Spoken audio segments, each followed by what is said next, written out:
And if I mute myself on here, well, I guess it's not, is it picking up any audio right now? Even if we can do it, just we can test it real fast before you read it, so someone else is on. Okay.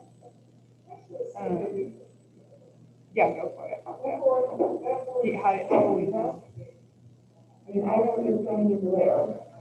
Now it's going through there. That's kind of a, Right here. it's a little green thing.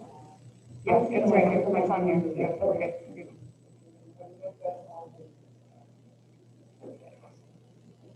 All right. Now I did. Okay, now we can.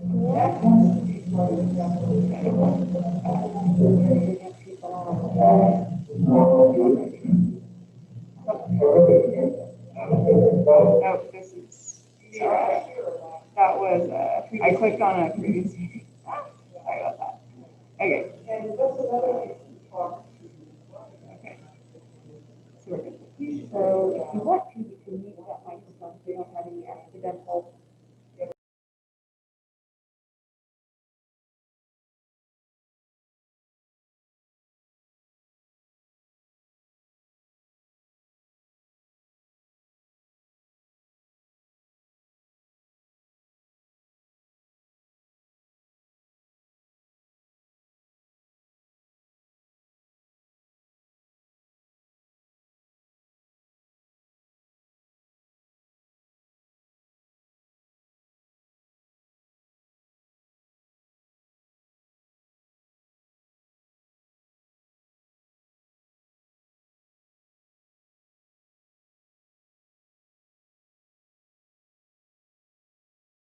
will join the computer audio even though we will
people actually there, aren't there?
Good morning, everybody.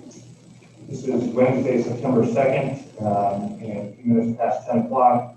I'm Lyle Butler, and I'm chair of the SPARK Executive and Steering Committee, and we have that meeting that will start in just a moment. First, I need to take just a moment and talk about the Kansas Open Meetings Act. The SPARK Task Force to stay compliant with all requirements of the Kansas Open Meetings Act during emergency declaration. Meeting practices will follow the guidelines outlined by the Attorney General's office. Prior to the meeting, all public meetings will be broadcast live for public viewing by one of the following forms: telephone, internet, or television at a cost. Recovery office staff have provided public notice prior to this meeting with details on date, time, and agenda items and how to view the public meeting. During the meeting, all committee members, staff, and any presenters must and will state their name and title prior to each time they speak or vote. All participants within the discussion must mute all microphones, phones, and other electronic devices so that it does not interfere with remote listeners or viewers. Prior to voting, each motion needs to be clearly stated, followed by the announcement of a final roll call. The chair will clearly identify each member on the committee that holds any responsibility to sign any binding documents for the public body. We will additionally address whether public comment will be allowed, and if so, what that process will be. When committees hold meetings closed to the public, we will provide notice with a brief explanation as to why this is acceptable under the Kansas Open Meetings Act. For this committee to proceed with complete transparency, it is critical to follow the guidelines that have just been laid out, and best serve all the citizens of the community. Again, this is Lyle Butler, and I am chair of the Spark Executive and Steering Committee. We have another good agenda. We're having several meetings in a row here every week because we have a lot to accomplish. This again, as I said, is a joint meeting between the executive and the steering committees. And you will probably notice on the agenda, which I'll review in just a moment, that we have less speakers than the last few meetings because this is done on purpose because we want to hear your input today. I don't think we need to re-emphasize. Our Secretary Lorenz has indicated many times in the last few weeks that we are down to the final dollars that we will be making recommendations on. And so it's important for good discussion, and we will allow time for that today. Again, because we are both here, some of us are here in Topeka, others are online. We will be monitoring the online, and we will allow people to speak that are online as well, obviously, as those that are here in person. So you'll need to bear with us as we try to communicate back and forth, but we will work very hard to make sure that everybody has a fair chance to make their comments and ask questions. Senator Senator, Secretary Lorenz, and I've done that a couple of times. I've even wanted to do that. And the Recovery Office team have developed a framework today which will help us prioritize and maybe lay that out in a few minutes. We do have one proposal that we will be considering from the task force today, which will be presented by Acting Labor Secretary Ryan Wright, and that will be related to the Lost Wages Assistance Program. He spoke to us last week, but since that time, there's a request by the governor to move forward in this particular proposal.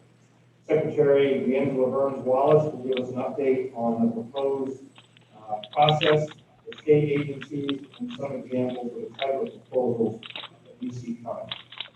We anticipate that next week we will have, at our next meeting, which is a week from today, that we will have several proposals that we will be acting and hearing on next week from a variety of different areas, and we'll talk about those in a moment. Again, in just a moment, we're going to have a progress review in round 3 prioritization. We'll have input from the committee, item 3 on our agenda, and then we will have Acting Secretary of Labor Ryan Wright come in and present the Lost Wages Assistance Program. And then we'll be looking, as we indicated before, with Dr. Burns-Wallace and Secretary Lorenz will be looking at potential proposals coming from the Department of Administration. We'll then have a follow-up on info and then requests that you would like to see for the next meeting and next steps. And then we will adjourn. We schedule this that we can go till about noon today.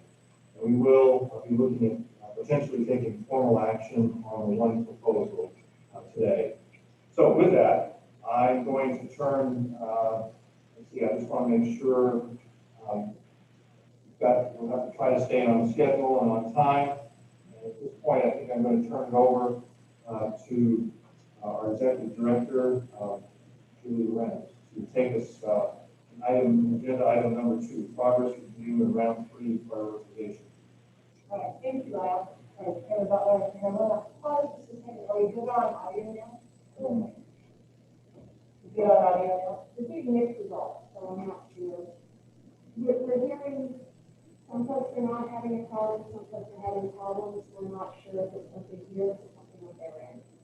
Okay, so we played that. It sounds like some folks are having trouble with the audio. We're not sure if it's in Eisenhower or is it audio conditions in each person's location.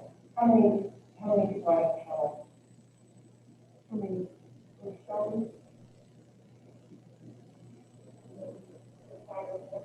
5 or 6. Okay, and are they members of Taskforce? Okay, they're members of Taskforce. Yeah, I pulled it up on YouTube and I could hear just fine. I hear it on YouTube.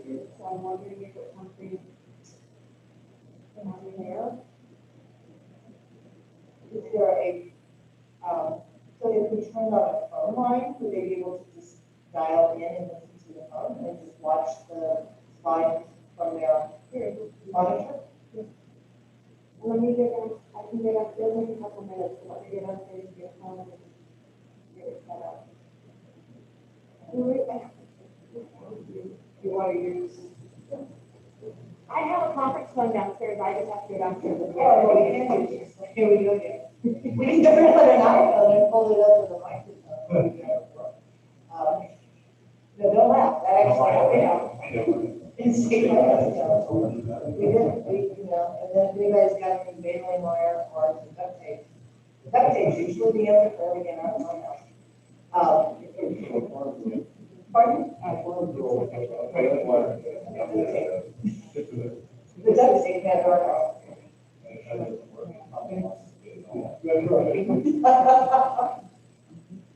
Well, if the duct tape doesn't work in my house, then nobody works.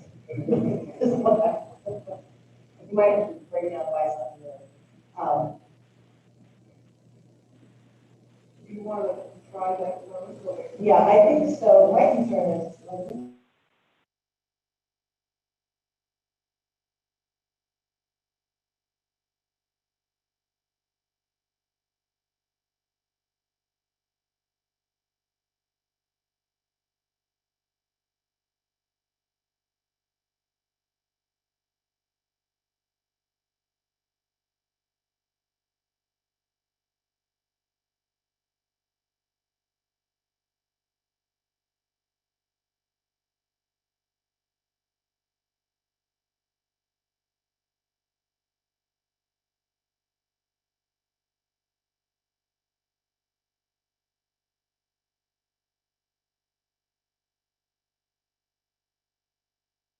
might be making a point.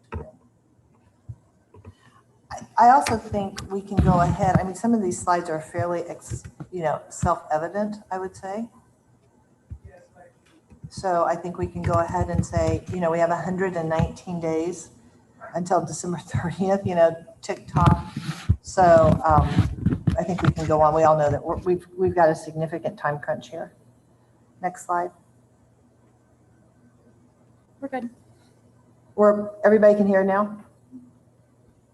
Awesome. Okay, good. Well, we're back on track. Apologies to those of you who were left out for a few moments. We just emphasized the need for improved technology. We've got 119 days left. In terms of the path forward, today, in case you weren't able to hear Lyle's comments today, you covered the agenda. We may take action today, a vote related to unemployment. We certainly need to take action at some time, whether it's today or this afternoon or whatever. We need to take some action on that to move that on potentially to State Finance Council. What I want to highlight is next Wednesday is the time that we'll be voting on programs and the amounts that this committee wants to recommend to go into programs. We will continue with the application process. So I think it's important to kind of get our terminology correct. We're going to fund programs, and then we'll go through the application process where proposals are accepted. Okay, so next Wednesday, programs, we might have some proposals that are very ready to roll, and we would be able to take action on those very shortly. So, but just to understand the action next week is related to funding up programs. And then we would want to try to get it back to Finance Council toward the end of next week, hopefully for approval. Denise, we're back on in action now, but let's keep that nearby to ward off trouble. And the goal would be by the end of this month to have applications open for the balance of the funds. Okay, next slide. I think we've pretty much covered what we're trying to do today related to a framework for evaluating round 3 funding, identifying critical needs, as well as you'll hear from Acting Secretary Ryan Wright related to the $63 million request for lost wages assistance program that we'll be talking about. Okay, next slide. Okay, so today's prioritization framework that I'll be sharing with you has been shaped by 3 primary engagements. The first is spark discussions, things that have gone on in this meeting, in these meetings. You'll recall several surveys that were conducted of this group, as well as I've done, several phone calls, and I know Chairman Butler's been making phone calls. We've been trying to seek additional input along the way, and then some research. So this might seem like a local consult all over again. You might recall the fact books that we put together as we went through our transportation process. We have a series of facts at the end of your packet that may be able to help inform some of the discussions, or as you contemplate from today until next Wednesday, some additional information that might be helpful. Okay, next slide.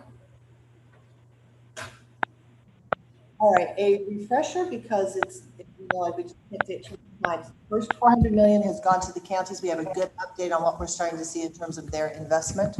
Round two, that was authorized, well, it would have been last month now, but 314 million that went into 4 primary areas that you all are familiar with: education, health, economic development, and connectivity, as well as a reminder that we've got 290 million left to put into those categories, those programs, those buckets, for which we will then accept proposals. So we're talking about 290 million. So that's the marker to have in your head. Okay, next slide. And of course, the question is,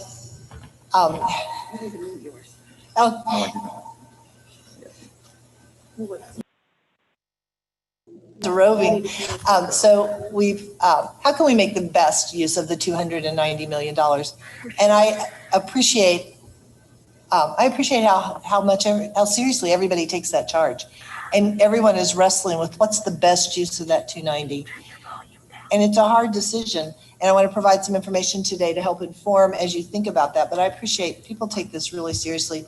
And I think it's a testament to this committee and the makeup of the committee that you're taking it seriously. Okay, next slide. So what we're trying to do in terms of framework for you to sort of think about, how would you want to allocate that 290 million? And we've created these categories based on the conversations we've had with each of you at one time or another. So we are categorizing public health. You could fund up some public health, and that would include testing and medical access. Essential needs and services. So think about things like housing and food and unemployment and safety.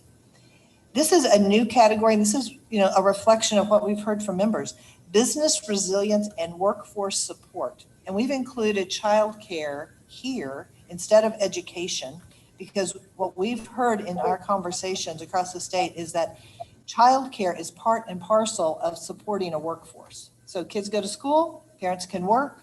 Kids aren't able to be in school, then parents have a difficult decision about what do you do with your children. So we are putting childcare in business resilience and workforce. You could, in any one of these, we could debate days whether something should be in one bucket or another, but we are just, for purposes of this conversation, putting childcare in part of workforce support. Education is another bucket that could be funded, and then connectivity, which we've defined as broadband. So these are sort of the broad categories. Then you'll see in a minute, we've sort of assessed how investment has been made into these categories and where we might have, clearly we have needs in all these buckets, but where we might have needs that are higher relative to some of the others. Okay, so these are the categories that we'll be talking about. Okay, so if you want to go back and look at where Spark and State Finance Council investments have been made by by category that we just talked about, you can see here that the largest percentage has gone into public health, followed by essential needs, closely followed by business resilience, and then education is actually at 20%, and then the connectivity piece. So that gives you a relative sense of where funds have gone so far. And then we've got round 3 that's remaining, and some additional information in the right-hand column. Okay, so that's where money has gone, and we got the 290 left to go. Now, 1.023 billion is a lot of money, but in context, next slide, it's important to think about where other federal funds have gone. So if you look at the roughly 11.8 billion, and I would tell you, like, we've done the best we can with scouting out these numbers. It changes a little bit depending on sort of the source and additional allocations. So this is the best number that we have right now. 11.8 billion. So if you think, and that's what has come to the state of Kansas. We've certainly not been responsible for all of that. We, as Spark, 1.034. But you need to know where those funds have been going.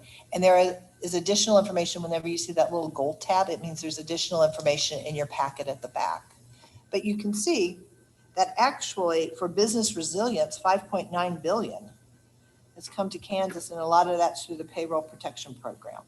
Okay, so I'm trying to help you see the bigger picture here to put the funds that we have available in bigger context. Okay, and then you can certainly see there are other things like public health at 973 million. So that's some information to consider as we think about the remaining 290. Okay, next slide. So as we think about the remaining 290, these are the factors, these are some things you might consider as you look at the 290.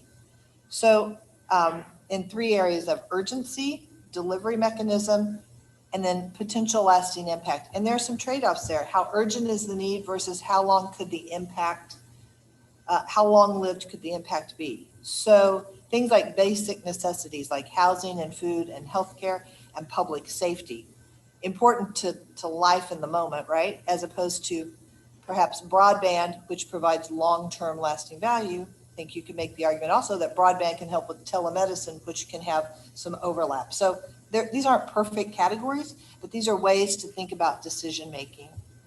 So criticality, urgency, also how much of the need has or hasn't been addressed will be something for us to consider. How fast can we get money to Kansans, or how fast can they get the impact of these dollars? How much funding has been provided to date? And then the lasting improvement. So those are the kinds of things to consider. So there are categories of investments, and then sort of what are our levers within the categories. Okay. So next slide. So in terms of unmet needs, so we wanted to provide you with a couple of thought starters. So we've got our testing rate per capita. We've got uninsured Kansans. We've got 25% of low-income Kansans are concerned about food security. We've got 8% of Kansans that lack confidence that they can pay next month's rent. And our unemployment rate is at about 7.2%. So those are some unmet needs. Those are things that we know today need to be addressed. Okay. Next slide. And I come back to this again because I know people take this so seriously, is that some needs not all of the needs are being met, but funds have been expended across the board. And put into perspective that we have about 700 million that have been expended toward those unmet needs, and 11.8 overall has come to the state. Okay. All right. So this next slide, we might want to spend a little time on. So we took the categories: public health, essential needs and services, business resilience, education, and connectivity. So those are the big categories. And we said, we applied that, we looked at that then against the lens of the 5 factors: the criticality and the unmet needs, the delivery piece, and the opportunity for long-lasting benefit. And so, for example, public health, we see those as the urgency there is high in terms of criticality and unmet needs. Those are high, whereas connectivity, the broadband, has a long-lasting improvement benefit. So you can see those are at sort of like the diagonal ends of the spectrum. And then in between, you can see whether we've rated those as high, as low, or low. And it's based on, again, unmet needs. It's based on conversations we've had with members. And it's based on survey results. So this is just a way for you to think about where we might want to place the remaining 290. It's just a filter for you to use. It's a framework. So when we looked at those categories and the way that we categorized or assessed those 5 levers, next, Laura, we came up with 3 scenarios. One is address urgent needs to curb the spread of the pandemic and to support basic needs. The second is to invest in long-lasting impact in state government agencies. And the third would be to widely distribute the money across lots of needs, both urgent and long-term. And based on both the research that we provide in the back of the binder, as well as conversations with the committee members, we think that the most supported scenario of those three is the first one, which is to try to get to urgent needs and support the basic needs. So that's based on what we've heard. But I want to pause here and have some conversation both in the room, and then Lyle will bounce to members that are virtual. But we think and you'll see as we kind of continue to go through the depth, what we might see is how to address some of these urgent needs. But in terms of scenarios, does this kind of track with what the committee has generally been thinking? So I'll pause there and turn it back to the chairman.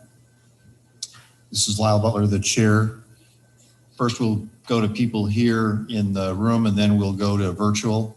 So any comments, ideas, thoughts on the process that Secretary Lorenz just went through? So, Jill Docking, a couple of those numbers did surprise me. That was one of your questions. So 8% of Kansans, so we're talking about evictions now, right? That was that number. Yeah. I'm surprised it's that low, just anecdotally, but maybe it's because I live in Wichita. So when I look at the unemployment at 7.2% statewide, that surprises me because I live in Wichita. Yes. So things are obviously much worse where we are, right? These are, okay. I think, yes. And if you recall, even going back to the first round distribution where it was the 350 was on a population basis, and then there was the additional 50 million for impacted areas. Yes. I mean, I think without question, I mean, that's part of what we even talked about in our last meeting. Kansas is one of the most diversely impacted states in the nation, meaning we have some counties that have been really enormously negatively impacted, and then we have other counties that are relatively Unscathed. Yeah, I mean, like, and I underscore relatively, because no one has not had an impact from COVID. But there are some counties that have really relatively low cases, relatively low unemployment. So I think that's a reflection of a statewide aggregated number, as opposed to, Sedgwick County, I don't think anybody would disagree, has had a high caseload and high unemployment, the double whammy. So if money is addressed for urgent needs, would I assume that places that are really impacted will get a disproportionate amount? I think that that is something that as we start to shape the programs, that as we talk about the programs, you should bring your ideas around what you would want to see in terms of parameters for programs. Okay. Thank you. Okay.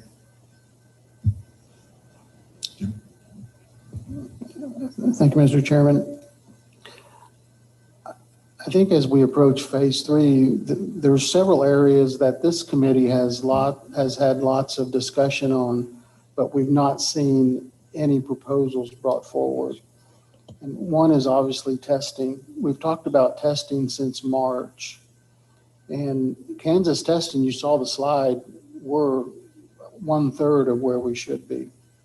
So we're really behind, and that's why our positives are so darn high, because we're testing so little that we're only probably testing clusters and symptomatic.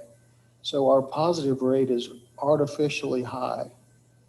And all the schools, they, for some reason, have tied it to that rate, which is very myopic without knowing the full schedule. So I think as we go forward, we've got to ask for proposals to be brought forward. The state of Kansas got $20 million to increase their state lab capacity by 4,000 per day. So the state lab, we've asked them to give us a schedule, and we've asked them to give us, are they going to be testing for prevalence, or are they just going to be testing for symptomatic and clusters? This committee needs to know that. We need to know what they're going to be doing with 4,000 extra tests per day. Are they going to go into the businesses and test or not? We need to know that. So a substantial amount of testing has to happen. We're testing like 115,000 per month. That's 1/3 of, that's only, we need to be 2 times or 3 times that much. So I think we need to ask for proposals and ask KDHE to give us some plan on what they're gonna do with that 4,000. And then, the K-12 schools are closing. They have no plan on what the employers and working parents are supposed to do with their children other than resign from work and go home. So I know that there's finally some talk about that, but we're so far behind that if you want it bad, you get it bad. And I have a feeling the proposals we look at are going to be rushed. There's been a lot of work done on testing. We just haven't had the chance to present it. But I think the childcare issue, they just realized that they got the cart in front of the horse, and now they're trying to fix that. But that could be as much as $30 million right there that has to come out of phase 3. There's been no discuss about utility disconnects. I've seen the reports from KCC. The amount of disconnects, it's enormous. So even though you don't get evicted, what if you don't pay your utility bill and you get disconnected? What are those folks going to do? They're going to go move in with their family. Then you have this too many people in a home, and that's where viruses really spread. There's been nothing brought to this committee about that subject. That's probably 20 to 40 million. You don't want disconnects to happen, because even if folks don't get evicted, they're going to have to go live someplace where it's either warm or cool, right? So I think we missed totally, nobody's brought that to us. And then all of the discussion about the rapid testing on the antigen side, is Kansas getting some of those? Are we going to try to deploy them even though they're less accurate than PCR? We're trying to make these final decisions, but we don't know a lot of information. And KDHE could probably help us out. So I just wanted to make those comments. Thank you. Sure thing.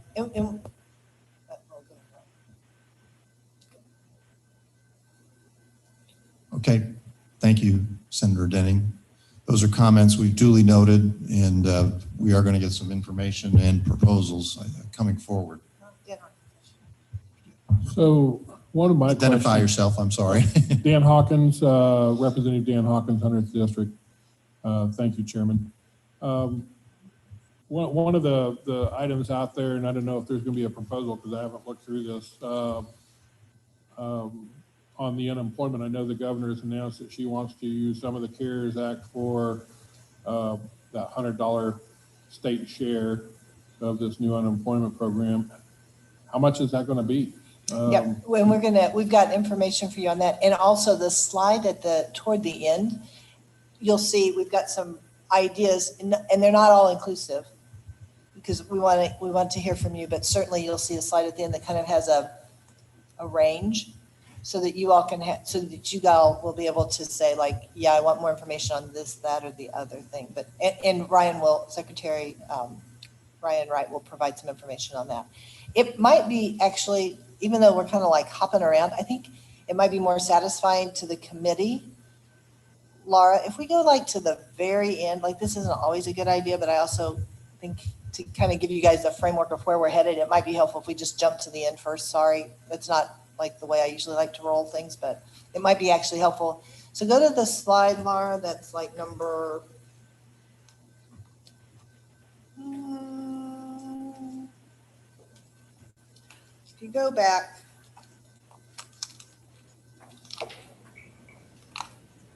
go to slide 34, because I think it will be helpful if you all see where we're trying to go today.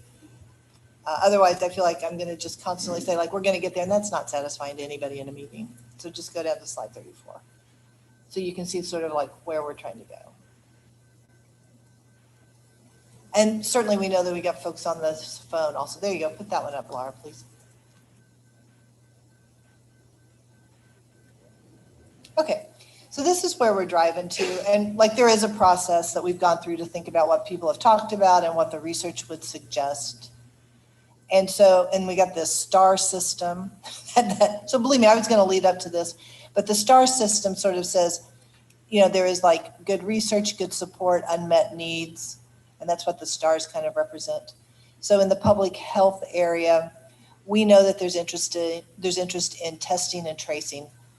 We have not sought proposals yet, but that is a bucket that we would anticipate that this committee would want to fund. So it's a question mark. When you go into the essential needs and services piece, that includes several things. And again, we would have gone through the buildup, but just so you can see what the numbers look like. So this continuity of operations, it's like law enforcement and the legislative AV system and the state fair. And I think Representative Hawkins, you mentioned last time, like Department of Labor, their IT system is something that you'd see below that at 30 million with a question mark, right? So these are programs that you would want to fund. And in some cases, we have some numbers. In some cases, these are estimates or guesses. But you can see under essential needs and services, 30 million potentially for law enforcement, the AV system, state fair, those sorts of things. We've got something that was required through House Bill 2016 for PPE for adult, like homes, assisted living kinds of places at 10 million, the 15 million for FEMA local match. So that helps us access more federal dollars. And then the Department of Labor system potentially at 30 million. So you can see that along with some eviction assistance and landlord support. We think those ought to be sort of tied together. We put in a $15 million placeholder there. And then certainly talking about childcare workforce support under business resiliency is a question mark. When you put those together, it's at 100 million plus because we haven't put numbers in for the testing and tracing and for the child support. Below that, then you see under business resiliency, the lost wages assistance program, which Secretary Wright will be talking about, and the Commerce Hire program. And those get 2 stars because they meet needs and research shows that they would be helpful sorts of things. And there is a support for those amongst the committee, though not as strong as the 3 stars. And then we've got other things that we've gotten emails about that you might want more information related to energy, school infrastructure, and broadband access. So there's a whole framework to get us to this point, but I thought if you maybe see these numbers and you kind of see where we're trying to go, it might be helpful as we then back up and go through the whole deck. But is that helpful, I hope? Again, Representative Dan Hawkins. So the estimate 63 million for the lost wages? Yes. Okay. Yeah. It is helpful, by the way. Thank you. Sometimes it's good to go to the end first and then come back. Thank you. It messes with my sense of process, but I want to be responsive. Okay, other questions or comments here? Yes, Jim Robinson from Wichita. I know this feels a bit like a parade of horribles, and I don't mean to pile on at all. Yesterday, I was reading a report about mortgage defaults and foreclosures. It was a national study, and they were projecting as many as 20 million at this point, predicting that there could be a worse mortgage crisis than we had in 2008. So we're looking at a number on evictions. I don't know if we've ever looked at how we're doing on mortgage defaults. Something we can check. And I also recognize time is short, so that's something we can take a look at. Right. But happy to take a look at it. Okay. Do we want to bounce over to virtual? Yeah, we'll bounce over to folks that are online. So I'm going to turn it over to Shelby to kind of direct us in that. Our first question is from Senator Tom Hawk. Thank you, Mr. Chair. Shelby Right, Hawk. I think you're on mute. Yes, Senator Unmute. Hawk in Manhattan. Can you hear me? I assume you can hear me. My question is a further one on evictions. What is the status relative to the governor? And then I thought I read that there was a federal pause on evictions. And I wonder how long that will last. And then secondly, I like going to slide 34 and we see landlord support. I'm not sure if people are having to make a decision between paying their rent, knowing they can't get evicted, and buy food that the rent will get paid? And then how do we ensure if the landlord's Senator, I not getting apologize. paid You've that they got- don't go Were you into having some default? audio problems? We can't quite hear you. So if you'll give us a second, I apologize. I'm sorry, you're saying you can't hear me?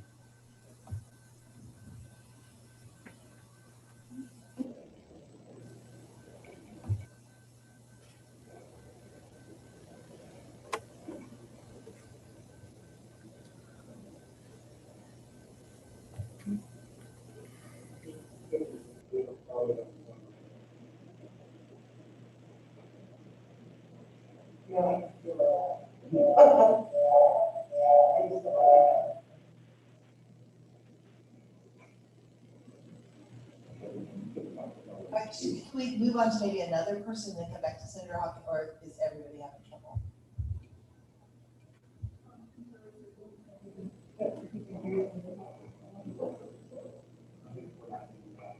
Does somebody just want to relay what he's saying?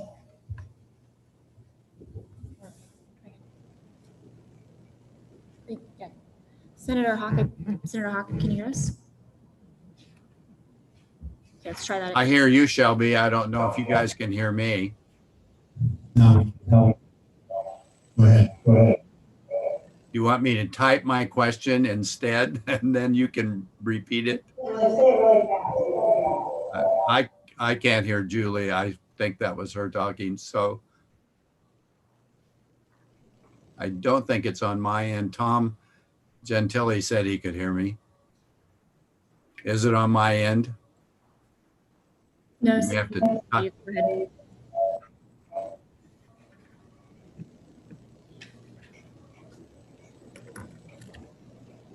Senator Hawk, we can hear you. Please go ahead. I'll have to just manually operate the mute button.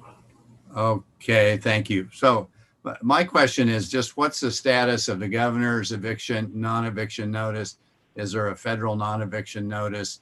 And how do we know that the money will actually get paid for rent and help the landlords out from the previous question about mortgage, because landlords have mortgages. So I have a concern about that, how long it might last, and how if a family is stressed on food insecurity and they know they're not going to be evicted, I could see how they might easily put that money somewhere else, knowing that they can't be evicted.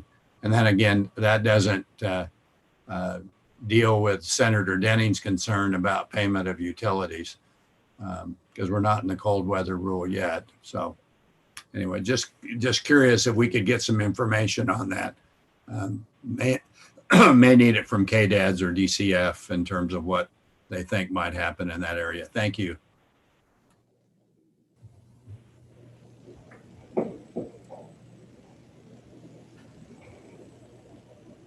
Shelby, who's next? Go ahead.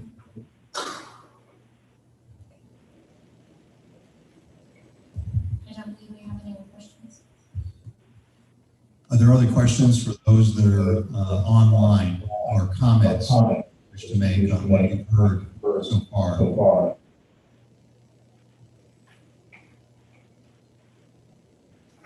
Okay. Let's go on to Ryan. I feel like we've had conversation and we lost a little bit of time, so we'll go on to Ryan and make sure we have time at the end to cover programs. Okay, Ryan Wright, our Acting Secretary of Labor. We had a presentation from you last week, but you're going to update us and talk specifically about the Lost Wages Assistance Program.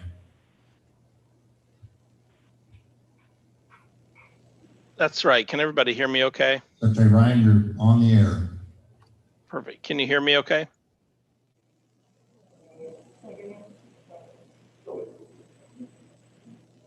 Can you hear me? I'm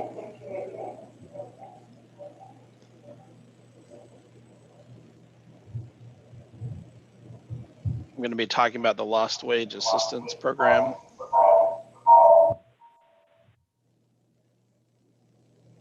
Is it working now?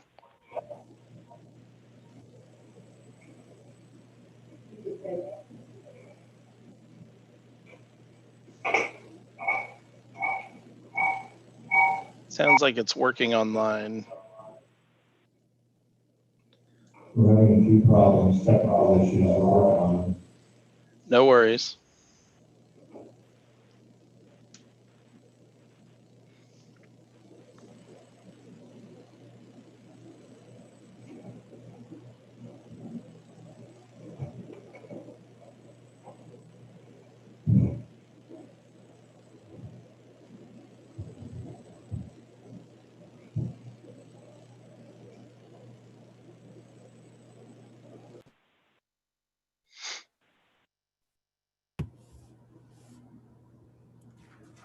Can we do an audio check? Can you hear me? We can. Secretary, if you'd like to go ahead. Perfect. Excellent. Well, thank you all for having me here today. I'm going to walk you through the Lost Wage Assistance Program, and happy to answer any questions that you may have about the program. So we'll get started with the presentation, and just as a kind of basic level set, since March 15th, KDOL has paid out more than 2 million weekly claims totaling $1.87 billion. And that's between regular unemployment and the federal pandemic programs. So it's a fairly substantial amount. We use the Great Recession as kind of the high water mark, and we've well surpassed the volume at that level. On the next slide, you'll see for the week ending in August 22nd, we made 76,199 unemployment payments to Kansans. And we estimate that roughly 43% of claimants, roughly 31,000 Kansans, will potentially exhaust their regular unemployment claims in the next 8 weeks. And once that happens, they'll start to transition over to the fully federally funded programs like PEUC, extended benefits, or PUA. And so you can see here on this slide, manufacturing makes up the largest sector of claimants at this point, followed by other, and then accounting and food services. So you're seeing kind of the impact of this throughout the economy. The next slide is a snapshot of the state. Some of you may have seen this, but this map indicates where the total individual claimants are living that are receiving benefits. This largely follows our population centers, with Kansas City, Wichita, and the Topeka areas being impacted the hardest. However, this map will show you that every county has been impacted. There's not one county that is where there's not at least one person receiving unemployment benefits. So every county has been impacted by this economic downturn. The next slide, while the one before was about total claims, this one is for the week ending in August 22nd, initial claims. So this is where are those hot spots still at within the state.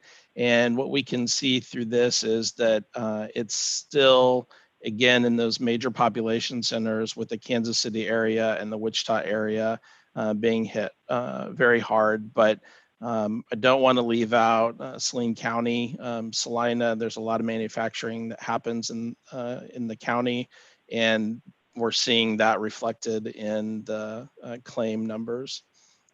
So the next slide, we'll start to talk a little bit more about the Lost Wage Assistance Program. So this program was set up by executive memorandum.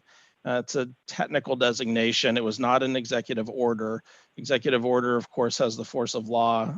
Memorandums do not. So we've been trying to sort through what this program means and what these different components are going to be, and how these federal agencies are going to interpret President Trump's memorandum.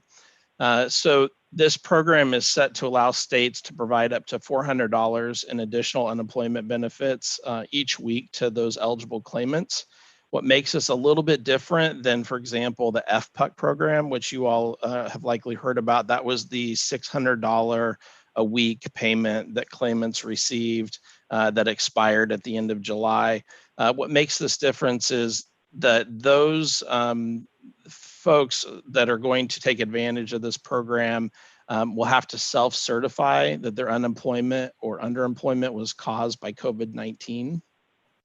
And then they must be receiving at least $100 in unemployment benefits from other programs. That's not a problem in Kansas. All of our beneficiaries receive more than $100 in unemployment benefits.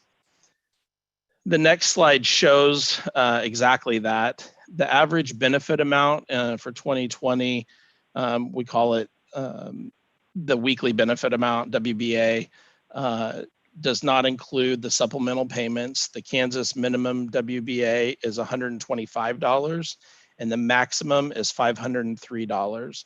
This is for the federal fiscal year of 2021. So it's essentially since July 1 of this calendar year. With the Lost Wage Assistance Program, the minimum total weekly payment that a Kansan could receive would be $525, and the maximum total weekly payment will be $903. If we go to the next slide, you'll see this is the average weekly pay by industry, and you'll see that for most of these industries, these individuals will still be receiving well under what they would be normally receiving if they were fully employed. But with LWAP, the total is again somewhere between 525 and 903. And then I'll just note that the lowest bar here is in the hospitality and food service industry, which is of course a tip heavy industry. So these numbers are based on actual claimed tips and gratuities that have been reported. And of course, those aren't always reported, but you can see the breakdown of this across the economy. So on the next slide, so the funding for LWAP, Governor Kelly has proposed funding the $100 the state's match out of CARES Act funds. We're limited in what we can do. We cannot use state trust fund dollars for this. That's prohibited, and we cannot use other federal programs to match these funds. That also is prohibited. That is not applicable to CARES Act funds. That was one of those issues that we had to sort through initially as we were looking at implementing this program. And then, of course, how long is this program going to exist? So this program is paid for out of FEMA, which is, of course, not the U.S. Department of Labor. So it's an emergency program. And it is, we've been told between 3 and 7 weeks is what we estimate that this program will have funding for. Our national association has done some internal modeling, and they think that we're right at around 6 weeks worth of funding for this program. And then we estimate that approximately 80,000 Kansans will be eligible for LWAP if we implement it. And that will cost Kansas between $7.6 and $9.3 million per week. So that gives a good snapshot of what that will look like. Because it's a federal or a FEMA program, the state has to provide a 25% match, which is where we get the $100 from the state and then $300 from the federal portion, the match. The next slide. So what does implementation look like? So we need to, if you all approve this today and it goes to the State Finance Council, once they approve it, if they approve this money, we will then, or we'll be prepared to apply to FEMA by the end of this week or the very beginning of next week, depending on the timeline and how that shakes out. FEMA has told us that we could expect it to take up to 2 weeks. They're not taking that long. They're getting determination letters out to states fairly quickly. So we expect that we'll probably hear back from FEMA within a week of applying. We've gone ahead and we've started the IT development for this program. So this will go back to August 1. So if you, we expect to start paying out toward the end of September, and we'll start paying on August 1st, and we'll pay out until we run out of money in this account. And then, of course, states will receive a 5% administrative grant to help fund the administration of this program. On the next slide, so this program is set to officially sunset on December 27th, but there's an important caveat here. It's the president put a $44 billion cap on this program. And if the total balance in the account, the disaster account that this is paid out of, decreases to 25 billion, the program suspends. What I should tell you is the FEMA account that this is paid out of started out with around $68 billion, but it is the account that, for example, hurricane relief is paid for out of. So with those storms that have impacted the country, we're seeing that master fund being depleted fairly quickly. So when I say that we estimate that there's actually about 6 weeks worth of funding, that's what's driving this. So we think that the emergency side of the master fund will be pulling down those funds quicker than the LWAP side of the program fund will be able to spend those dollars down. But between the states that have actually received their determination and the estimates, again, we think that it won't, at a maximum, would last about 6 weeks. And we'll get a determination from FEMA shortly after they approve this. We'll get an initial tranche of money, and then we can start paying those folks out of that money. So we'll know in fairly short order what our initial allocation looks like from FEMA. It's hard to predict what that will be at this point. Different states have gotten different amounts. There's not a set formula on what that looks like.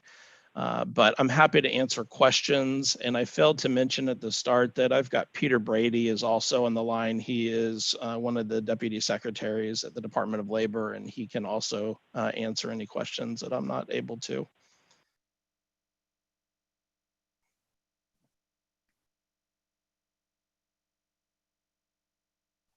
Here in Topeka, those that are here in the room can ask the questions first, and then we will turn to those that are online. So are there questions, comments, suggestions? Jill Docking, did I misread? So you don't get even the $300 unless you provide the match. The match is required, right? That's correct. And that's why we can't apply to FEMA until we know if the State Finance Council and if you all approve the $100 match. Because if we don't have that, we can't apply. 300 is dependent on the 100. Correct. That's right. You get the money and FEMA runs out sooner than expected. The money would be returned to Spark for reallocation. That's right. So I think, I'm not sure exactly how it's been presented, but I think we've said up to 60 million. And that way, if we don't exceed that, it just gets pulled back into the Spark fund to be paid out of. And I will tell you, I think Jill will know very quickly how much money we have and what will be returned back to the Spark committee for reallocation if there is money to be reallocated. Senator Denny. Thank you, Mr. Chairman.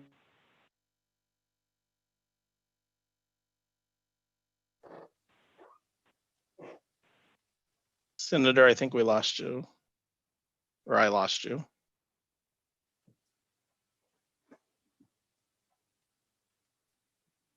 Unemployment benefits. 30 states have applied for that type of program just to stay at 300. Only 5 states, including Kansas, have taken this approach. Most states are just going with the $300 so they don't have to spend their COVID funds. So if that's not how the program works, then everything I've read and all my due diligence is wrong. But I don't think it is. I think you can apply for just the 300 and not go the $100 route. And then just circling back around to that slide that you showed for Majority Leader Hawkins, when I do the math, starting at 290, we're going to be, if we spend this 63 million, we're going to be down to 97 million left. All of that should go to testing. So if we don't have to spend the 63 million, then we can do other things. If we spend more on testing, that will probably get us to January, where we'll have many other options. This 63 million will be evaporated in 7 weeks. So November 21st, this thing's done. If we would spend the 63 million on testing and childcare, we could get probably to January, and the world will be way different in January, just because the world will have changed significantly. So I'm not sure why the governor wants to spend 63 million when 30 other states are just spending the 300. Senator, you cut out on the first part of your question, but I think I got the rest of it. And I'll just speak to the governor had a couple of factors when she made this determination. And that was that the economic situation is still critical in some key parts of the state. And so, sorry, the tornado sirens are being tested outside. Anyway, it's still critical, and so she wanted to get those resources out to folks that are have been negatively impacted by the downturn. She also thinks this is the most efficient way. This money isn't sitting in people's accounts. So as soon as these payments are being received by beneficiaries, they're turning around and putting that back into the economies. So it is having a secondary positive impact on those businesses locally that are still also, of course, struggling. And then finally, when President Trump signed the memorandum, he specifically included CARES Act money as being one of the sources for this. At this point, there are a handful of states that are considering the $400 option. We, of course, are one. Kentucky, Montana, Vermont, and West Virginia are also the other ones. And we don't have a lot of things in common, I would argue, with West Virginia, but some of those economic challenges are the same as far as single industries. For example, Wichita with the aircraft industry that's faced trouble right now. So that, I think, those were the key factors in the governor's decision making on that, the 300 versus the 400. Senator Denning, you want to follow up? Thank you, Mr. Chairman. Senator Jim Denning, Senate Majority Leader. Jill Docking had a question that I think she needs to get the answer to, so we have it official. The governor could have taken the route that 30 other states have taken and just gone for the $300. Is that true or false? That is true. She did not go that route because of the demand of where we're at economically within the state. Okay, thank you. Did that answer questions for Jill Docking and Senator Denning? Okay. And my apologies, Jill, I didn't hear that part of your question. Comments? Thank you, Chairman. Troy Waymaster, 109th State Representative. I just wanted to clarify, I have the actual presentation that we had from the August 19th meeting, where we had the two options that is being offered for the lost wage assistance program from the federal government, which was the one federal contribution of 300, state contribution of 100, and the other was the 300 that the state could opt for. So we do have a choice on which program that we would rather initiate for the lost wage assistance program. And obviously, I think this conversation can develop the more we discuss that today, and then also during the State Finance Council meeting tomorrow. Representative Hawkins. Representative Dan Hawkins, House Majority Leader. What was the date when the lost wages first became available for application? Because I've been getting emails for weeks from people saying, why hasn't the state done anything with this? And now we're seeing that they could have actually applied a long time ago, probably 2, 3, 4 weeks ago. When did that first happen? Well, I would have to go to our Right. Peter, do you have the exact date? I don't want to give the Majority Leader the wrong date. Yes, I do. This is Peter Brady, Deputy Secretary at the Kansas Department of Labor. The program was announced on August 8th, and the grant application opened up on August 10th. But I'd like to say, though, at that point, FEMA still and the U.S. Department of Labor still had not produced a number of their guidances. And so while some states did apply for this, there was a number of concerns about the federal match, the legality of that, because it is actually illegal to use federal funds to match federal funds usually. That, of course, is not the determination that was made by FEMA and the Department of Labor. And so what we wanted to make sure is before we move forward that we could actually implement this and that we had all of the T's crossed and the I's dotted. We are on trend with implementation with the rest of the states. There are some states that have actually started issuing checks, but those are the states that have modernized UI systems. So I would argue that this is us doing our due diligence to make sure that we could actually implement this program.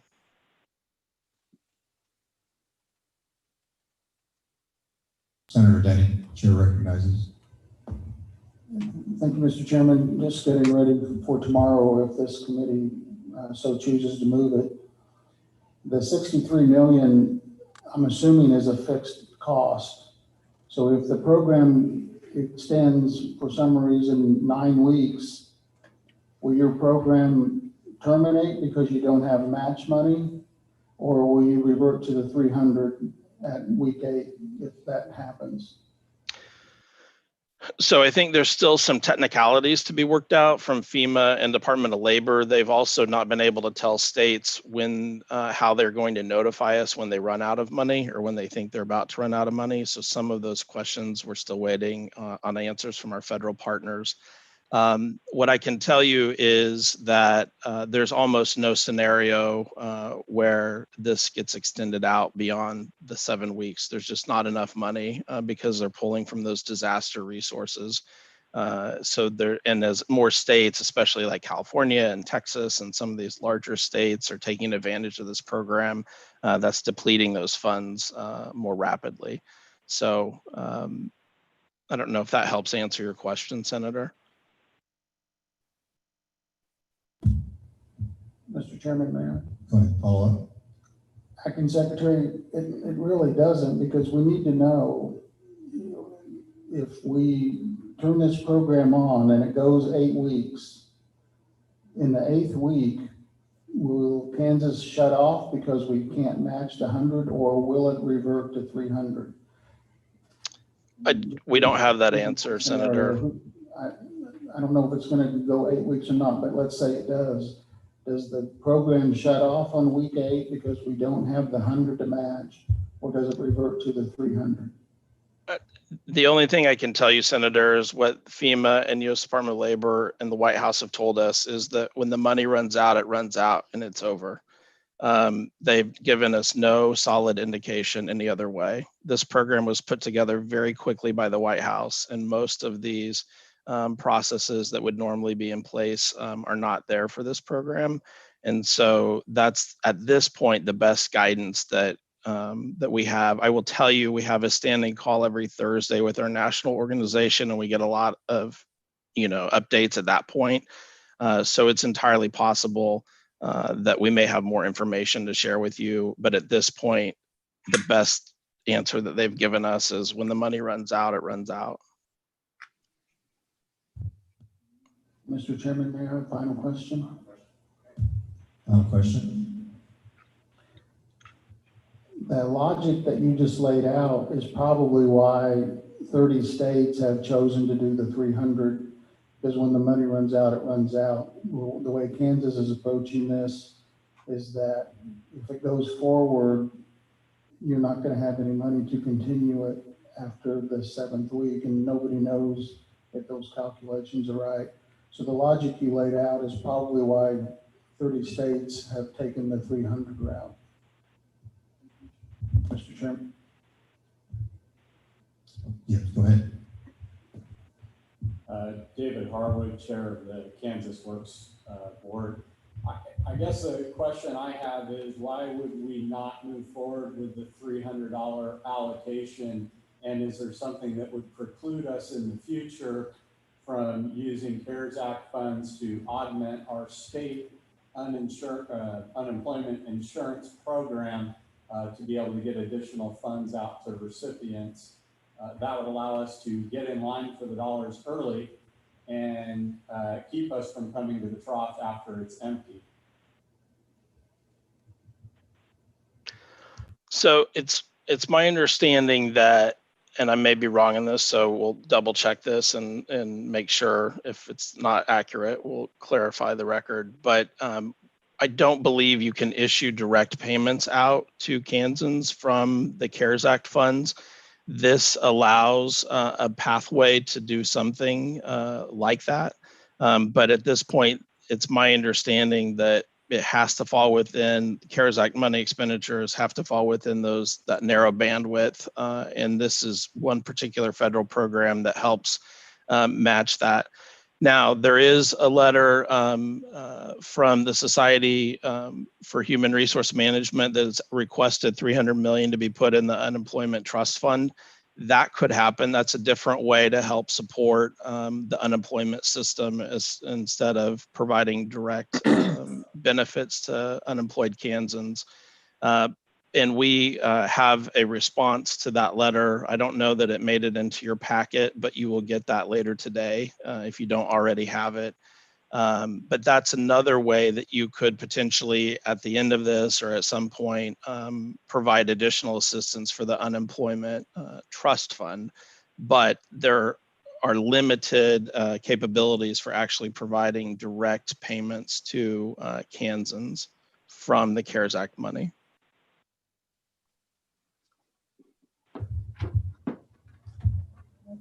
This is Lyle Butler, Chair of the committee. Shelby, do we have any questions, comments from those online? If you'll take over and get those so we can hear them. Sure. This is Shelby Conkle, Deputy Executive Director. The first question is from Chuck Margot. So I'll turn it over.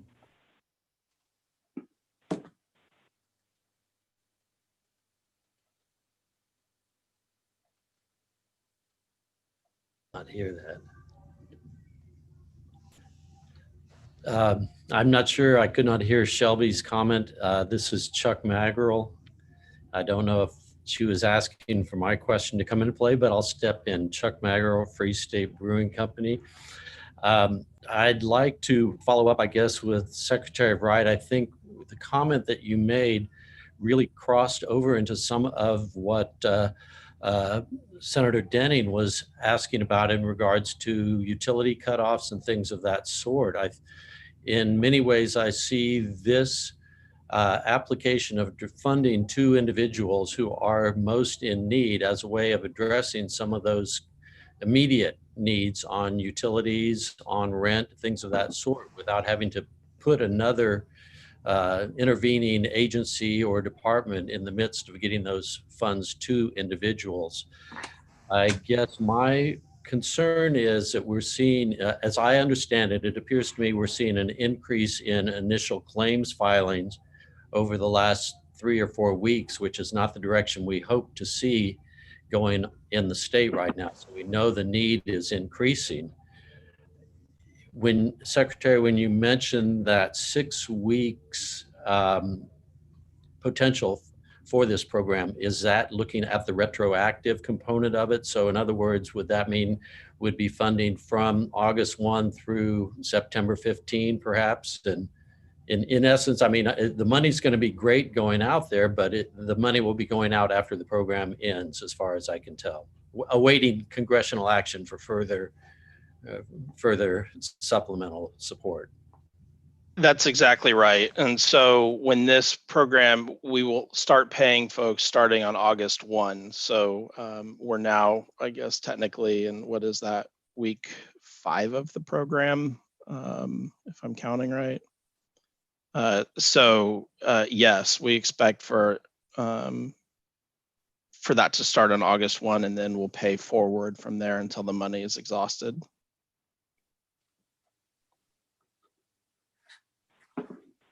Any other questions, Chuck? Okay, next, Shelby. Senator McGinn. Senator McGinn. Thank you, Carolyn McGinn from the 31st District. I think you've answered this a number of different ways, Ryan, but when you said that that's the route the governor chose to do, to not join the 30 other states, so is the answer also that we can't turn back? We can't change that course? We're already going to go down this path, whether we want to or not?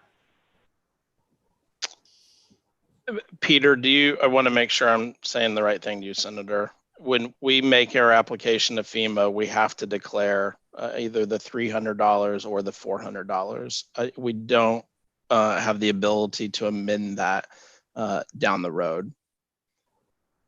So we're committed if we're going to do the 300 on the federal. Yes, Senator.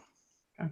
Second question I have is, in looking at the unemployment rate, and you can give me this later, I'm just kind of curious, but and listening to Chuck talking about the unemployment rates going the opposite direction, how are those alike or different from past recessions that we've had? So for example, I would assume in other recessions, we wouldn't have seen restaurants going out of business or having trouble or struggling. That would be different.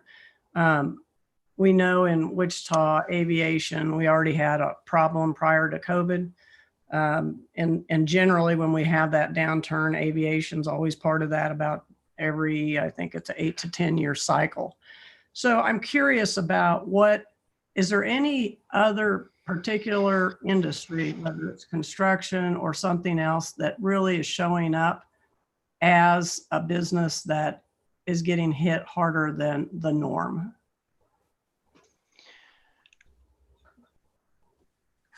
Senator, the answer to that is yes. We definitely can identify those. I would like to follow up with you offline with the exact number so I don't say it incorrectly to you. But we know manufacturing, of course, food services, but retail, it's mainly those service-oriented industries that are being impacted. But we're also seeing one of the largest unemployment claims is also in the healthcare and social assistance industry. And then administrative and waste services. So again, kind of those supporting jobs, but I'm happy to give you a more complete breakdown by sector so that you have that. And it may be a conversation from a year from now, because what I'm seeing in the retail side that's not food, we're seeing a lot of those businesses go out of business. So those jobs are going to change completely for those individuals. So what's going to fill that gap going forward? So thank you. I'll talk to you about that later. And Senator, I want to circle back one other thing. If the State Finance Council doesn't approve the $400, then we can't go to FEMA with the application, because then we won't have the state part of that match. So I guess I need to amend my answer and say that is dependent, us applying to FEMA for the $400 is dependent on the State Finance Council approving that. Okay, thank you.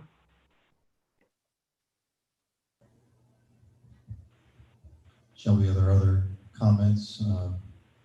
Yes, the next question is from Representative Kathy Wolfmore. Thank you. This is Kathy Wolfmore from the 36th District. I think I know the answer to this, but just kind of an implementation question. So people do not have to apply for this, correct? Is this an automatic payment? So there will be some type of a certification that has to happen. We're still working with our federal partners and seeing how other states have implemented this, and that doesn't matter if it's the 300 or the 400. They will have to self-certify that they lost their job due to COVID, or that they're underemployed because of COVID. We're fairly confident that the $100 threshold has been satisfied, so that won't be an issue, but there will need to be some type of an engagement with claimants so that they can make that self-certification. We're working through what the particulars of that are at this point. We're trying to make it as easy on claimants as possible so that they can transition into this program. Does it, and a follow-up question, does it make a difference if you do the 300 or the 400 in terms of ease of implementation for your department? No, it really doesn't. The biggest, I think one of the largest IT challenges for us in implementing this was the actual $100 amount. For the other federal programs, this is really in the weeds. It's $1, and so they changed the underlying logic for that. So once we've had to do that, the rest of it's just programming hours. There's no real difference between the $300 and $400 as far as implementation goes, from our perspective. Okay, thank you very much. Thank you.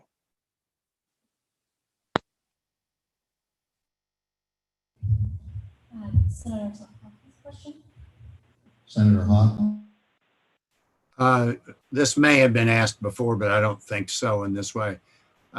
If the $400 proposal that the governor is proposing is not approved, what does it take to go back and do the $300 proposal?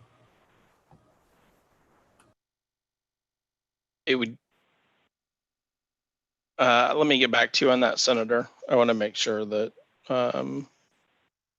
we're getting you the correct answer on that. Thank you. I have a follow-up to Tom's. So, Jill Docking, a couple things. If we do the $300 proposal, that has to be approved by state finance? No. No. Yeah, that's right. Okay, so that would not require approval and can sort of start. But I think Brian needs to weigh in on, I think that's sort of the question, right? Is like, what's the process to do the 300? Right. I think is generally the question. And then the other thing is, if we did not do the match, would it be fair to say that the extra money we have in the CARES Act would be essentially targeted for the same group of people under duress through other programming? For instance, if we do this, would we have enough money for eviction assistance, landlord support? In other words, I'm just trying to do the math like Senator Deming is. If we take this chunk, what do we then have left? And would we be addressing the same targeted group? And I don't know the answer to that. So, Jill, I think you're right. This is why I've learned I need to check with the attorneys first, but I think you're exactly right. And to Senator Hawk's question, I don't think if we go the $300 route that we'll need to go back through the State Finance Council or this committee, but that's what I want to verify and make sure that you've got the process piece correct. As to the second part of your question, it gets us pretty close to serving the same population, but it's not exactly the same. So for example, if you have rent assistance, and I guess this depends on how those programs are structured, those in theory impact a different spectrum of folks because they may or may not be claiming unemployment benefits. So they may be, even though they're not in a great financial situation, they may be employed. So they may be in a better financial position than somebody that is unemployed and receiving benefits. So there is overlap there, but there is a slight difference between the populations that would be served by these programs. But it's very similar. There's a lot of overlap there. Okay, Lyle Butler Chair. before I get there, I want to make sure, have we gone through the people that are online, Shelby? Okay, we have. So again, we'll go in here. We have another question. David Harwood. I guess just a comment, if we don't fund the $400 a week, I think that frees up dollars, CARES Act dollars, to be used for the underemployed and the at-risk employed, which are groups who would not be serviced by the unemployment program. And that's got to be, I think, a strong consideration for this group. Okay. Other comments or suggestions, or at this point, questions specifically for the secretary from anybody online or here? Senator Denny.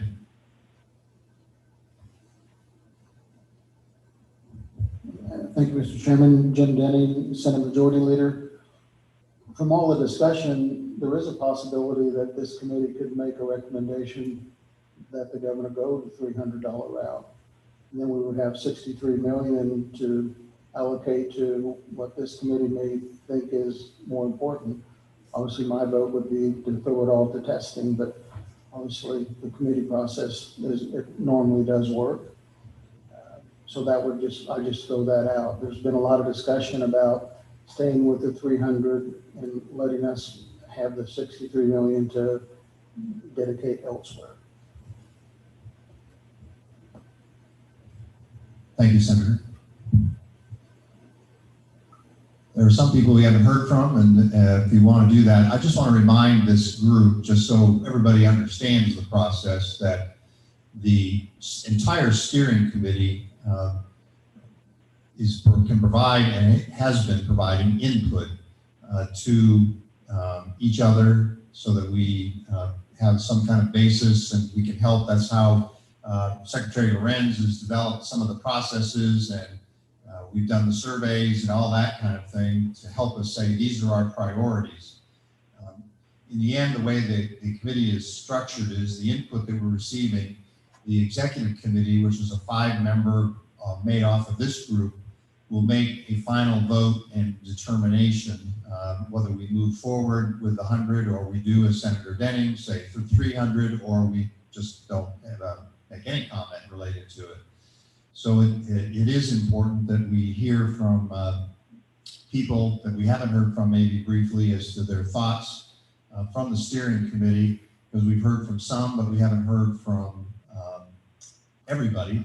And I don't want to put anybody on the spot, but certainly would like any input that anybody has, because I think it would help the 5-member executive committee. And just for people to remember that the 5-member executive committee is made up of Tom Bell, Senator Denning, Jill Docking, and Elise Martini, and myself, Lyle Butler. And so those 5 people wanted to hear your input from people that, especially people we haven't heard from yet. So if anybody has any final comments on this particular subject, we need to move on to wrap up a few other items before we move to adjournment later. So Shelby, I'm turning to you. 3 final comments, it looks like. The first is from Representative Kathy Wolfmore. Oh, thank you, Shelby. This is Kathy Wolfmore, 36th District. I don't know if this is the appropriate place in this agenda, but since we are talking about how we would disperse this funds and this 300 versus 400 affects this, I just want to again mention the importance of the child care. We're doing something on that. We have 100,000 5 to 12-year-olds across the state of Kansas who qualify for free lunch. So those are the poorest families in Kansas who literally, in many, many cases, have no way to pay for the additional child care or the needs of remote learning. So I just want to feel like I need to put in a plug for that and make sure this doesn't get lost in whatever decisions we make. Thank you so much. The next question is from Senator Hawk. I think I heard my name. Thank you, Mr. Chairman. Senator Hawk, District 22. I want to commend the governor and Ryan for the $400 proposal, because one advantage I see with it is it gets the money out there to the people in need right now more quickly than what might occur with us trying to take that $63 million and coming up with a priority. And it may take us several weeks or months for that money to get out to people. I see it as sort of 6 of one, half dozen of the other, and maybe the factor is how quickly the money gets out. So I personally could live with either decision, but I think the governor was being expedient with the information at hand and trying to get the money out to the people right now, and we know that they need it. Thank you. The next question is from Senator again. Thank you. I was afraid that we were going to go to a different chapter, so I wanted to make my comments about the $300 and just going with that, because we don't know what we're going to look like in 7 weeks, and this will help infuse the economy a little bit. But I think long term, what we really want is for our people to be able to work. We need them to go to work. I feel like we're just kind of doing a slow bleeding here. And the way to make sure they go to work is exactly what Senator Denning and Representative Wolfmore said. We have to have testing and we have to have childcare. And so I hate to just go spend that extra money when we may need it, because we find out that if we can get these tests and get them turned around quickly, we can identify the clusters quickly, we can keep people working. And then the whole childcare situation, again, is the second primary key. So I think we need to be more target focused. And to me, 7 weeks from now, I want to be able to sit here and say, we were able to keep people working and not talking about paying people that are still unemployed. And if that is the case, we have a $68 million that we can figure out another way to assist. So I just wanted to be able to say that before we moved on to the next topic. Thank you. The last online question is from Tom Gentili. Thank you. This is Tom Gentili from Spirit, and our company is in the aviation industry. We've certainly had a number of layoffs, so I think some support to the unemployed is very important. The $300 is a significant amount. Obviously, $400 would be better, and that's a determination this committee is going to have to make. One thing I did want to say, and I talked about this with Secretary Lorenz in our phone call, is however we do it, we should make sure that if it's possible to prorate it by day, that would probably be the most fair and enable the funds to be spread out the most. In other words, if somebody is only off work for 1 day or has reduced hours, then it should be prorated so that they don't necessarily collect the whole amount during that time period. So it's a way to extend the funds so that it can help more people for a longer period of time.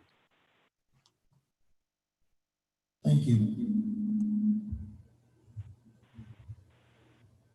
Anything else, Shelby? Okay. We're going to try to wrap this up here. So one more here in speaker. I won't be long. Dan Hawkins, Majority Leader. I think with what you've heard, you're going to hear the same thing tomorrow. So it'd probably be prudent to kind of go with that. Thank you, sir. Appreciate that. Okay.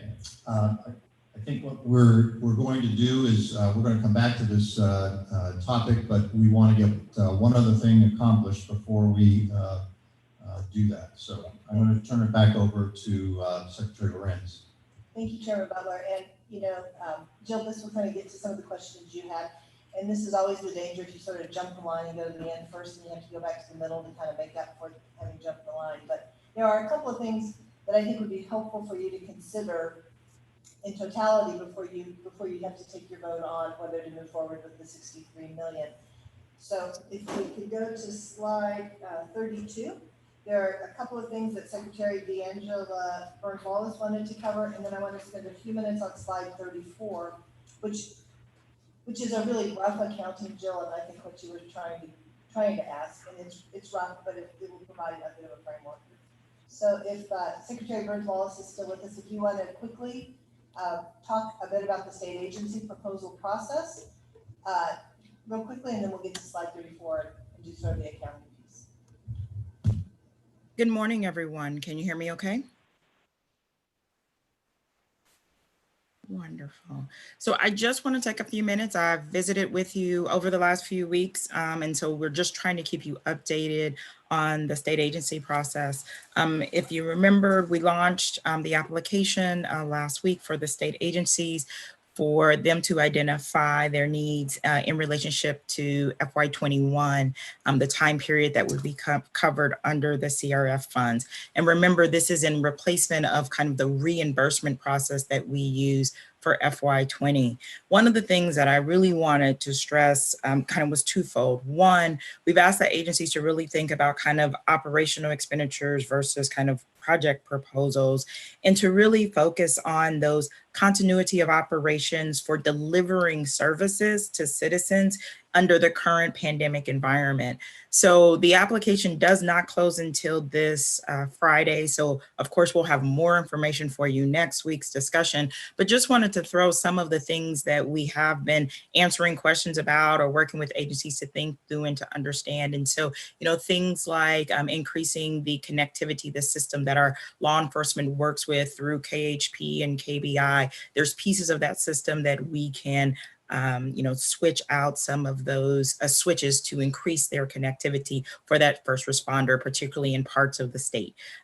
Things like, you've all may have heard around legislative services and being able to truly continue to conduct the state business, but also to ensure that citizens can engage and access in that state business in a remote way. We see today our technology is not quite where we want it to be in the hybrid environment. And so, that's one of the things that we know Legislative Affairs is working to bring forward.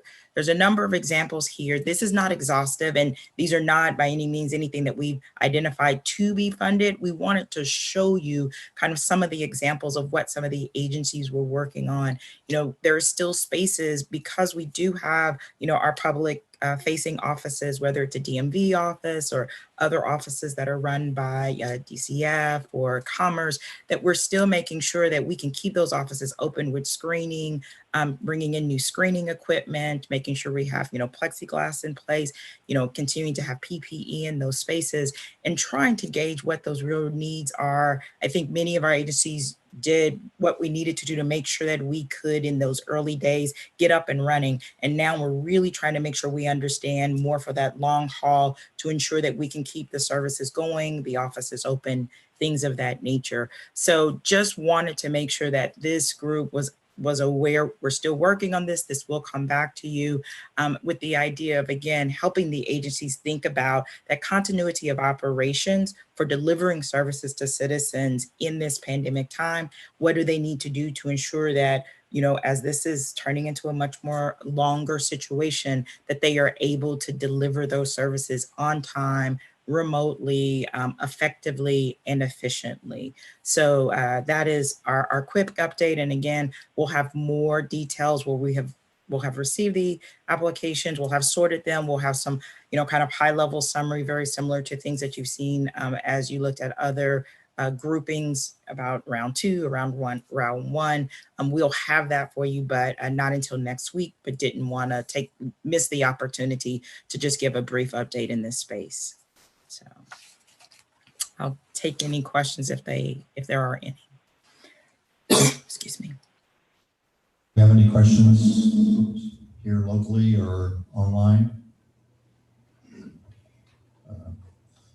Thank you very much for your update. Secretary Burns, anything else that? No, let's go to slide 34. That's the portal application example. Okay, so as a rough accounting, we have 290 million remaining. If you look at the first line, where I think arguably you could say there are 3 stars. So good support, our research would suggest that funds need to be made here. So it's a combination of those two things and some urgency pieces. If you add up continuity of operations, which is just what Secretary Burns Wallace was talking about, and that would include things like law enforcement, AV system, a placeholder for the state fair. We're still waiting to see how that's going to roll out, but a placeholder for that. And we threw in a placeholder of 30 million. And then we put in a placeholder of 30 million for Department of Labor for their IT system. So there's nothing perfect about this, but we just want to give you like a rough accounting. We know we need to do the PPE for adult homes based on House Bill 2016. That's 10 million, so that's a set. We know we need to do the KDM PPE because that leverages federal funds. That's 15 million, so we ought to put that as a set. We have heard good support for landlord and eviction assistance, so we put in 15 million there. The committee could recommend something higher or lower, but we put in 15 as a placeholder. You put in those placeholders and sets, and it's 100 million. So that brings you down to 190 million. And then you look at the 2 stars, and I apologize that the numbers aren't quite, it should have been a 63 on the far left. And you put in the LWAP and the Commerce Hire Fund, and that's about 68, and that's about 68 million. And so that leaves you like roughly 130.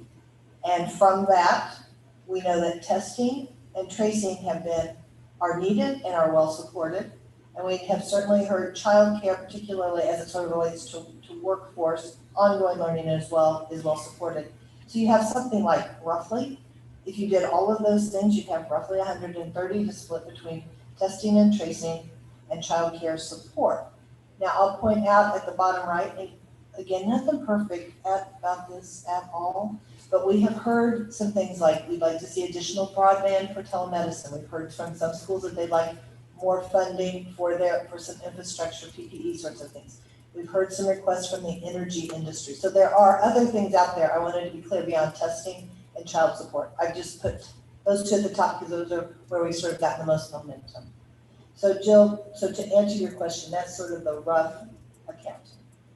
And that's sort of where we land with you all having to make decisions with imperfect information in a pandemic.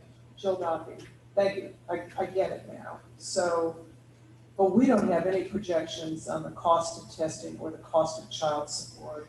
So really be impactful. We don't know that yet. So what we have going on is we have some folks working on proposals for testing, and I do know some work is going on for some childcare proposals. What we haven't done is allocate at a programmatic level. And what you're saying is, if we spent 10 million, how many kids could we cover? If we spent 20 million, how many kids could we cover? Which is what I would expect people would want to know.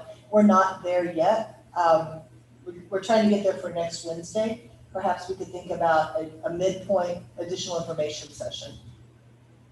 But no, I mean, I think in some ways you've got to say, we think roughly we would want to spend X on testing and Y on childcare. To know if you can sort of, to then know what else remains in the bucket. Jill Dotton, final follow-up from one of our steering committee members. I'd like to hear from Tom Gentili on his thoughts on this. Are you still with us, Tom? Yes, I'm still here. My overall thoughts on this is, I was going to make my comment a little bit later, but I'll make it now, is I like the framework that the commission has developed and that Secretary Lorenz articulated. And I like the criteria that you set out. And then this plan really matches those criteria and strikes me as a good allocation of the funds. On balance, if I had to vote on the 300 versus the 400, I would vote on the 400, but with the addition that if it's possible to make sure it's prorated, I would do that so that it's as fair as possible. But certainly a lot of people have been or have lost their jobs in this pandemic and are unemployed, and they need immediate assistance, and this is a good way to deliver it to them. It's what the president intended, was it for it to be $400. And so I would commend the governor for stepping up and offering the extra 100 in addition to the 300. I think that's how it was intended, despite the fact that it appears a number of other states haven't done that.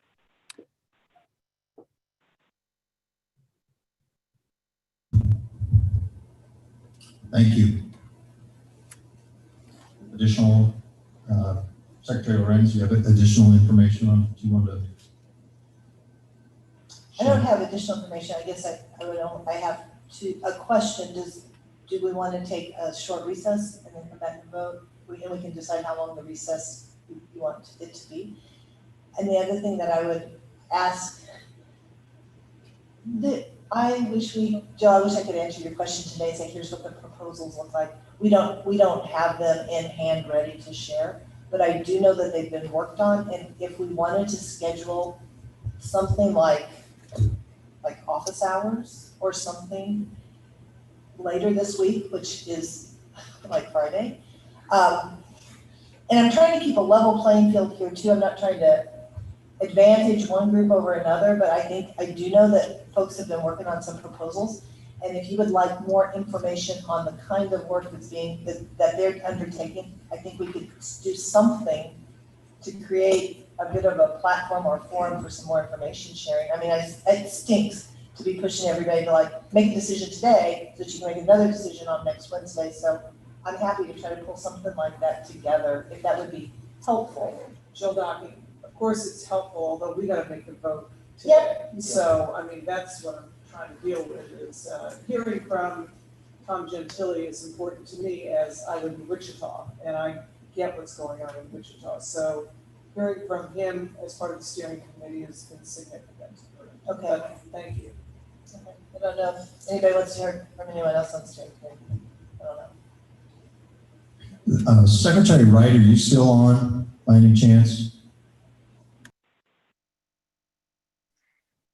I am.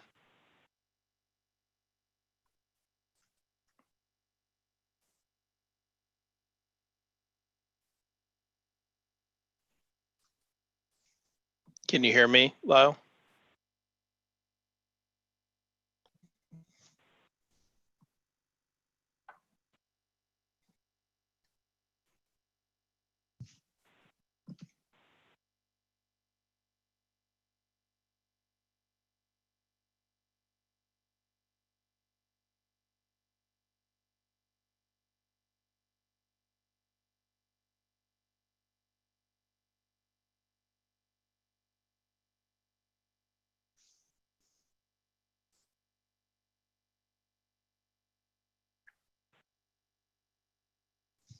These proposals, or is it the same?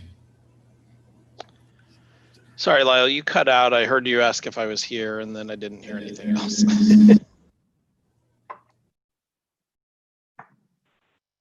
You didn't hear anything? No, can you repeat your question?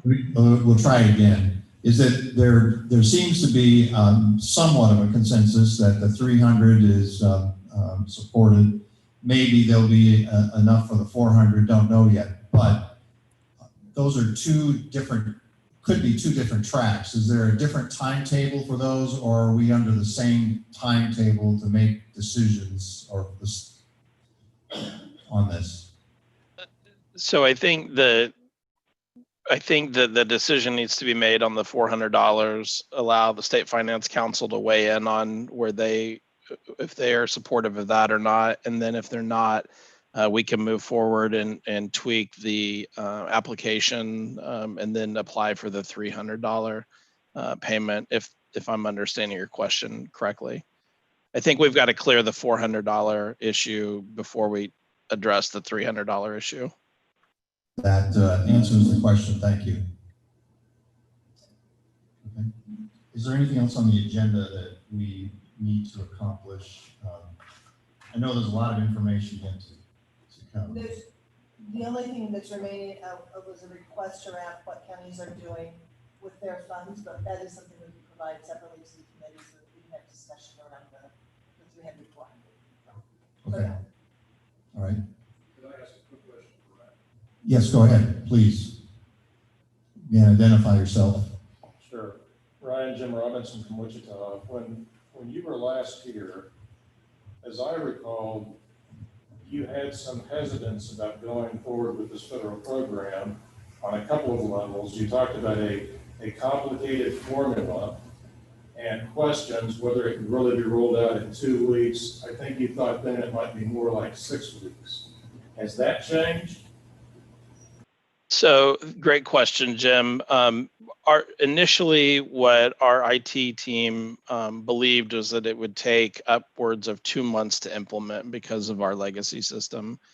Since that time, we brought in additional resources, and believe we've shortened that to 4 weeks for the implementation piece.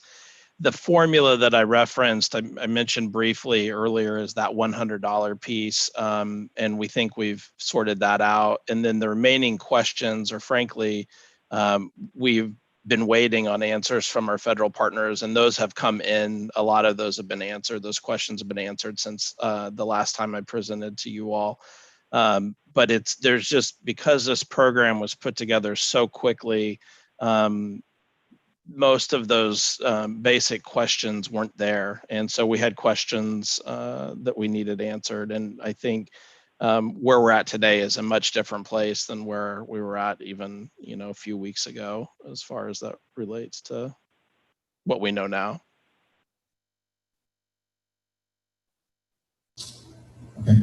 Is there Shelby indicates that she's got a comment or question from someone online? Yes, the last question is from Senator McGinn. Thank you, Senator McGinn, 31st District. So I want to go back before we get off here to Julie's comment.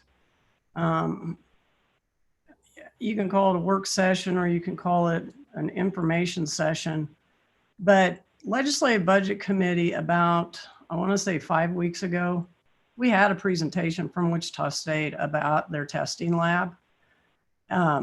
But I don't know that all of you have heard about that. And we've heard Senator Denning talk about the testing lab up in Johnson County area. So I'm wondering, to be prepared for next week,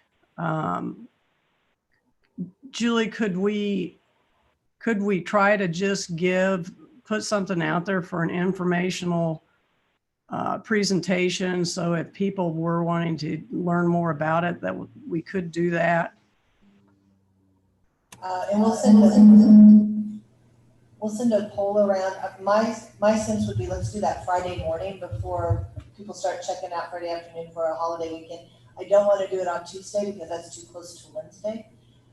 So I think let's shoot for something Friday morning. I'll reach out, and if you have topics you want to hear about, no promises, just given the time constraints, but if there are topics you want to hear about, I'll see what I can do to get somebody around to be able to answer some additional questions.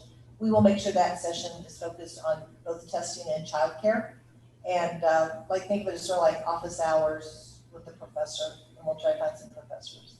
Okay. Thank you. David Harwood. Was the presentation from Wichita, was that recorded by any chance? And are there other presentations that have been recorded that could be made available online for our viewing independently?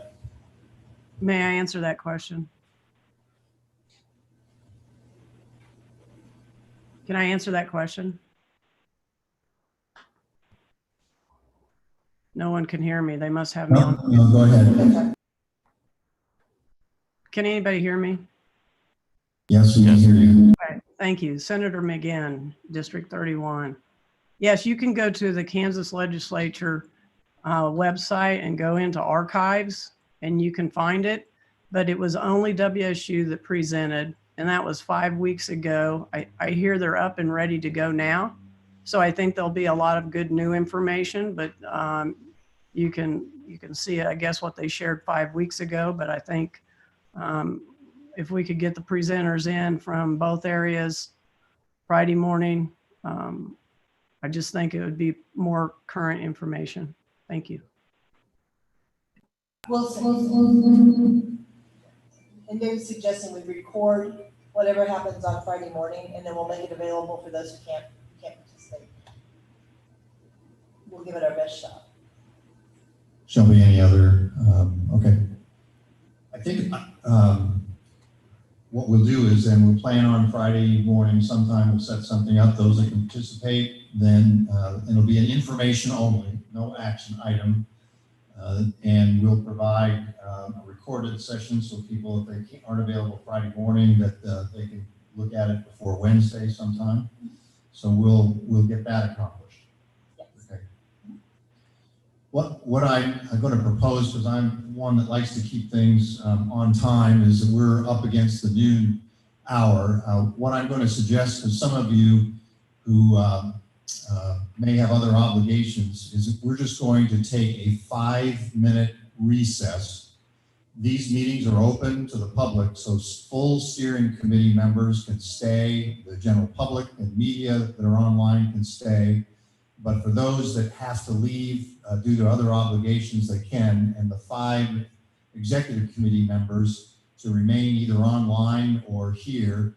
And in 5 minutes, we will reconvene so that this just gives everybody a natural break if they need to leave. But the executive committee will take this up and make a recommendation. And then we will, if you're offline or had to leave, we'll have Secretary Lorenz immediately communicate to all of you what decision that we made. And as a reminder, ours is a recommendation that goes to the State Finance Council. And they obviously can approve it, reject it, or come up with other strategies that they want to recommend. So our recommendation will be going to the State Finance Council, which I think is scheduled to meet tomorrow at this point, tomorrow afternoon, 3 o'clock. So that's what we're going to do. So we will reconvene. We are not adjourning yet. We are reconvening and taking a 5-minute recess. And so I have it that it is right up at 12 o'clock. So 12:05, we will reconvene this committee. And again, everyone is welcome to stay online or in person. And those that are listening, media or the general public, just hold on for 5 minutes, and at 12:05 we will convene.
Okay, this is Lyle Butler, and I'm chair of the SPARK Executive and Steering Committee. We are back from a short recess, and I want to focus on the executive committee at this time. So the chair, as far as any comments, will recognize the executive committee members only off of the steering committee, and those are Tom Bell, Senator Denning, Jill Docking, and Elise Martini, and myself are the 5 people. Again, we welcome everybody else that's listening in and participating. Our only focus here is to make a decision as to whether we move a proposal forward in using SPARK dollars or CARES dollars to add the $100 onto the unemployment coming from the federal government. So I'm open at this point, before we go to a vote, for any questions, discussion within the executive committee. So again, the chair will only recognize the executive committee, and following whatever vote, if there is one, then any recommendations do go to the State Finance Council, which will be convening tomorrow afternoon at 3 o'clock. So the chair is open to any comments, discussion to recognize any of the executive committee members. Senator Denning. Thank you, Mr. Chairman. Jim Denning, Senate Majority Leader. From the discussion with the full steering committee and the executive committee members, it was apparent to me that everybody is in favor of the 300 at a minimum. And now we're scratching our heads why we didn't apply 4 weeks ago. But it looks like everybody is in agreement that 300 is a good program. I'm not sure about the 400. We're fixing to find out on that. I will be supporting the 300. I won't be supporting the 400. I just want to be clear on that. Okay. Thank you. Thank you. Other members of the executive committee? A raise of hand from Elise Martini. Good afternoon, Elise Martini, Greater Kansas City Building and Trades, and I appreciate Senator Denning's comments. However, I think several on the council, with Mr. Gentile from Wichita, as well as Chuck, I think really the need is to get resources out to those that are unemployed and really struggling. I see so much homeless and so much other. I want to commend the governor for taking that extra step, because not all the states, Missouri did not take that extra 100, and there's a lot of suffering over here. So I'm definitely going to support the additional $100. Thank you. Thank you. The chair recognizes Tom Bell. Thank you, Mr. Chairman. Appreciate that. And I could not agree with Senator Denning more about the need for testing. I think it's crucial. I think that's the only way we begin to get a handle on this. However, at the same point in time, we know the State Finance Council is going to take this up. They're going to ultimately make a decision, and I'm inclined to go with what the governor has recommended, especially in light of the comments from the gentleman from Wichita. I think, as Senator Denning said, everybody supports the 300. I think we should put the 400 in front of the State Finance Council and let them make the decision. Good, thank you. Thank you for your comments. Jill Docking, this is the model of bipartisan cooperation. This has been terrific. And you could see my brain working through this whole meeting. I'm going to vote yes on the extra $100. Okay. I appreciate, we've heard from all the executive committee members. I also will be voting yes on this. If we get a motion, we're going to need a motion from someone. I would move to accept the proposal by the governor to do an extra $100 per week for unemployment. I agree with Tom Gentile about the prorated, but I'm not sure there's enough sophistication or ability to do that. So in light of that, I'm just going to vote or propose the extra $100. So we have a motion on the floor. Do we have a second for this motion? Elise Martini, Kansas City Building Trades. I wasn't able to hear all the audible of Jill Docking, but I do believe that she made the motion to approve it, and I also second the nomination of the 400. Okay, we have a motion and a second for this to move forward to the State Finance Council. Any other comments that anyone wishes to make from the Executive Committee? Hearing none, I will go through the roll call, and I will call on people simply going down the list. And so we'll need to have you unmute your mics and vote. So Chair recognizes Tom Bell. This is Tom Bell. I vote aye. Senator Denning. Senator Denning votes aye to move it to the State Finance Council, but I will not be supporting it at the State Finance Council. Okay, thank you. Jill Docking. Jill Docking votes aye. And Elise Martini. Elise Martini votes aye. And Lyle Butler votes aye. So the motion is that we support the $100 to move it to the State Finance Council, and it passed 5-0. And yes, Senator Denning said that he would vote to move it to the State Finance Council, but okay. Any other from the Executive Committee, any other comments? If not, okay, anything else that we need to do? And Friday we will have a special session. Okay, we are adjourned. Thank you all for your participation and support.